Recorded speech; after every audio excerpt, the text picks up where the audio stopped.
Сәлеметсіздер ме, құрметті білім алушылар. Бүгін туроператор және турагенттік қызметтің негіздері пәні бойынша 14-ші дәрісіміз. Бүгінгі дәрісте біз қазақстандық туроператор қызметтің дамуы мен болашағы туралы толыққанды қарастыратын боламыз. Бүгінгі дәрісте біз жалпы туристік дестинация Қазақстан, оның ішінде туроператорлардың даму тарихы, олар қалай дамып келе жатыр, қалай дамыған және де алдағы болатын тенденциялар туралы толыққанды дәріс болады.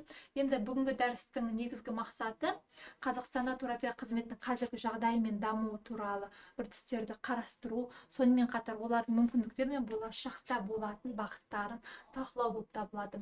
Жалпы дәрістің негізгі міндеттері ол Қазақстан туроператор қызметтің даму кезеңдері мен тенденцияны зерттеу, Қазақстан туроператорлардың жұмыс істейтін заңнамалық құқықтық аспектілерін талдау болып табылады, талқылау болып табылады. Жалпы туризм индустриясы қазіргі мәселелер мен соның ішінде инфрақұрылым, маркетинг, бәсекелестік мәселелерін қарастыру жоспарланып отыр. Бүгінгі осы тақырыпқа сай негізгі мәселелер ол Қазақстандағы туроператор қызметін даму кезеңдері мен жағдайы және қазіргі жағдайы қалай. Сонымен қатар құқықтық және реттеуші мәселелер нелер?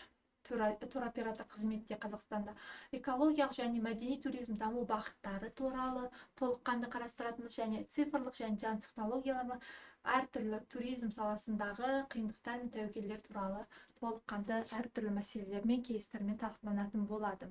Жалпы Қазақстандағы туроператор қызметтің тарихи даму кезеңдері қалай?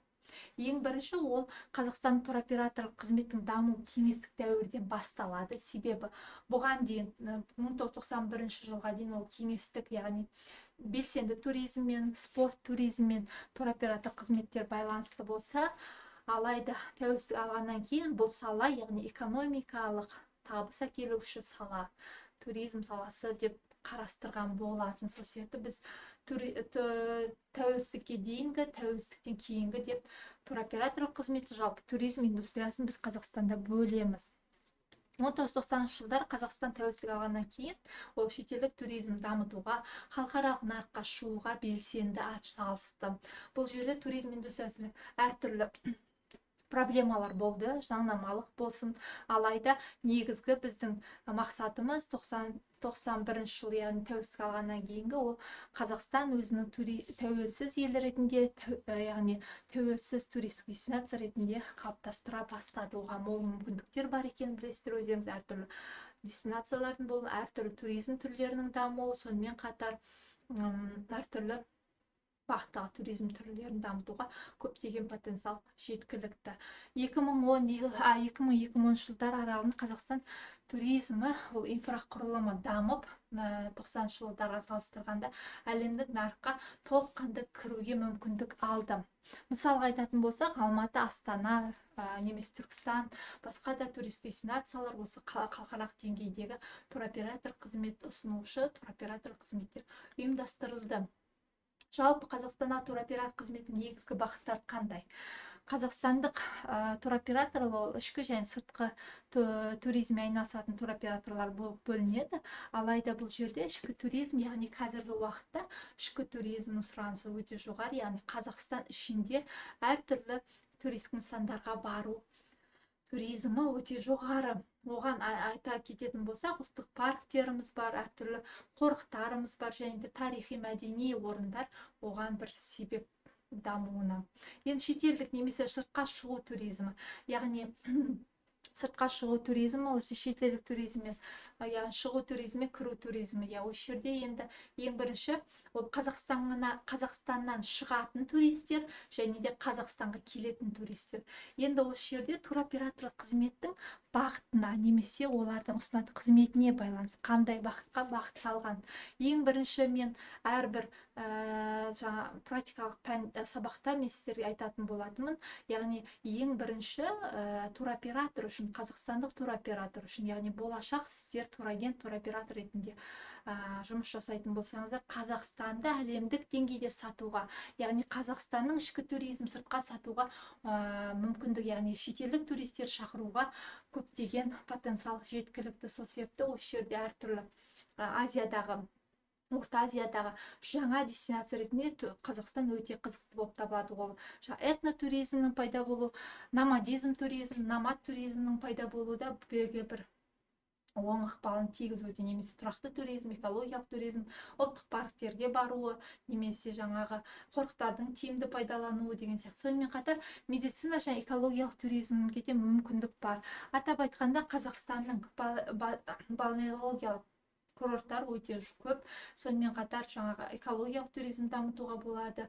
Мысалға айтатын болсақ, Сарыағаш, Өскемендегі жаңағы әртүрлі курорттарда, сонымен қатар Жаңақорғандағы Балшық шипажайлары деген сияқты осы курорттардың барлығы бізге оң ықпалын тигізеді ішкі туризм дамытуға.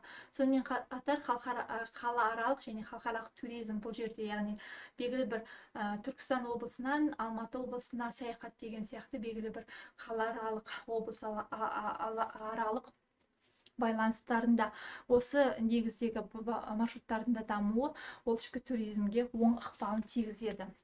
Қазақстанда туроператор қызметінің құқықтық негіздері неге сүйенеді?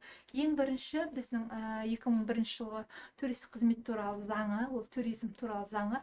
Ең бірінші ол туризм саласын толыққанды реттейтін заң болып табылады. Ол жерде бірінші туристік қызмет көрсету сапасы, лицензиялау, салық салу, инфрақұрылым және қауіпсіздік мәселелері қамтылған. Бұл ең негізгі осы туризм саласын Қазақстандағы туроператор қызметінің негізгі құқықтық құжаты болып табылады. Екінші, туризмнің дамуына бағытталған мемлекеттік бағдарламалар. Бағдарламалар 5 жылға, 10 жылға немесе 3 жылға сай құрастырылады. Яғни туризм дамыту, турист дестинация бөлек-бөлек дамыту деген сияқты әртүрлі Қазақстанның қазіргі таңда 2025 жылға дейінгі туризм дамыту жөнінде бағдарламасы мен әртүрлі жаңа елдегі туризм саласын болашақ бағыттар туралы айқындайтын негізгі құжат, ол негізгі құжаттардың бірі болып табылады. Сонымен қатар қауіпсіздік стандарты. Қауіпсіздік стандарты ол халықаралық деңгейде жүргізіледі. Ең бірінші туроператор үшін, турагент үшін маңызды нәрсе ол пайда табу емес, ең бірінші ол туристердің қауіпсіздігі. Осы ретте қауіпсіздік стандарты ол туроператор қызметтің сапалы көрсетуіне және халықаралық қауіпсіздік стандарттарына сай жүргізілуі арқылы іске асырылады. Жалпы Қазақстанда туризмді дамыту үшін қандай мүмкіндіктер бар? Атап айтқанда, біз жаңа айтып өткенде табиғи, тарихи, мәдени ресурстардың көптеп болуы. Табиғи ресурстар ол атап айтқанда мысалы Шарын каньоны, Бурабай, Алтай, Алматы облыстарындағы әртүрлі Жоңғар Алатау, жаңағы әртүрлі таулардың болуы, Алатау тауларының болуы да осы мол мүмкіндік береді, яғни ішкі туризм дамытуына. Екінші, мәдени мұра, яғни Қазақстанда бірегей таптырмас объектілер бар, туристік нысандар бар, мәдени мұралар бар. Яғни жаңа Біріккен ұлттар ұйымының ЮНЕСКО-ның құрамына енген, атап айтқанда Қожа Ахмет Яссауи, сонымен қатар әртүрлі жаңағы Ұлы Жібек жолы бойындағы ескі қалалар деуге болады, орта ғасырлық қалалар болсын, олардың бәрі осы туризм дамытуға мол мүмкіндік береді. Сонымен қатар инфрақұрылымның дамуы, салыстырмалы түрде айтқанда, тәуелсіздікке дейінгі және тәуелсіздік алғаннан кейін және 2000 жылдарға қарағанда қазіргі таңда жалпы инфрақұрылым даму деңгейі туризм саласының дамуына өте жоғары, себебі әртүрлі жолдардың салынуы, демалыс аймақтарының салынуы, мысалға айтатын Батыс Еуропа, Батыс Қытай жолының да логистика, туризмге, жалпы ішкі туризмнің, халықаралық туризм дамуына толықтай жақсы әсер етті, оң әсерін берді деуге болады. Сонымен қатар цифрландыру мен онлайн қызметтерінің осы Қазақстан нарығына да толықтай кіруі де осы туроператор қызметтің дамуына тікелей әсер етті. Сонымен қатар халықаралық байланыстар. Жалпы Қазақстан халықаралық деңгейде туристік маркетингі жақсы жүруде, оған бірде-бір жауапты ұйым ол Қазақ туризм, яғни Қазақ туризм ол Destination Marketing Organization, яғни Қазақстанның маркетингтік, халықаралық деңгейде маркетингтік жылжытуына жауап беретін ұйым ретінде өте жоғары деңгейде контенттер түсіру, сонымен қатар әртүрлі жаңа Қазақстанның жалпы туристік дестинация ретінде дамуына, имиджінің қалыптасуына оң ықпалын тигізуде. Бұл жерде осы халықаралық байланыстардың да қалыптасуы, сонымен қатар мысалы визалық режимнің де дұрысталуы, сонымен қатар жаңағы визасыз да кіруге мүмкіндіктер кейбір елдерге ашылуында, ол да бір халықаралық туроператор қызметінің дамуына оң әсерін тигізуде. Қазақстан туризм даму болашағын ол біз ең бірінші айтар едім, ол инфрақұрылыммен тікелей байланысты. Егер инфрақұрылым дамыса, сервис дамиды, қызметтердің сапасы артады.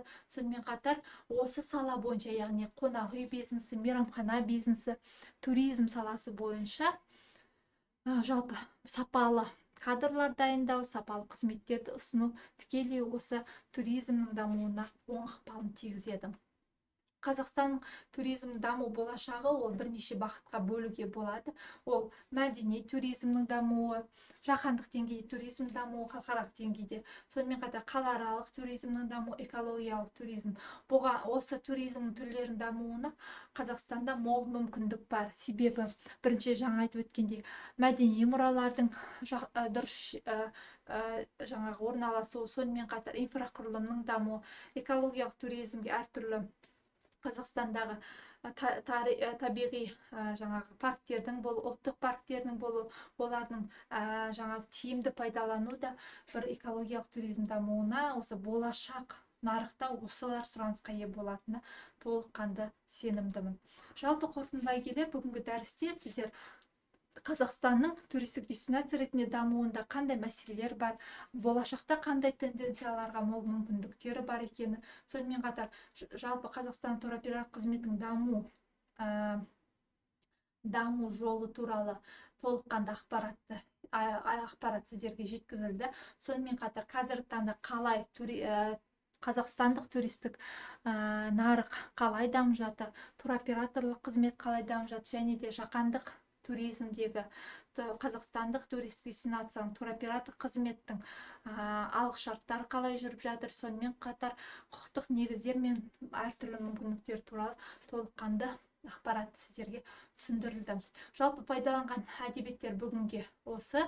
Сонымен қатар бүгінгі дәрісті толыққанды игеру үшін қосымша әдебиеттерді мен танысып, шолу жасауларыңызды сұраймын. Назарларыңызға рахмет. Сау болыңыздар, сәтті күн болсын.